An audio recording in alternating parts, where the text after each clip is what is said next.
আমি শুনেছি সেদিন তুমি সাগরের ঢেউয়ে চেপে নীল জল দিগন্ত ছুঁয়ে এসেছো।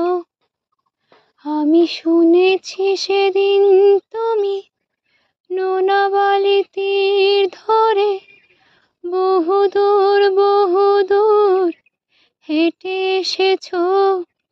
আমি কখনো যাইনি জলে, কখনো ভাসিনি নীলে, কখনো রাখিনি চোখ ডানা মেলা গাঙচিলে। আবার যেদিন তুমি সমুদ্র স্নানে যাবে, আমাকেও সাথে নিও। নেবে তো আমায় বলো, নেবে তো আমায়?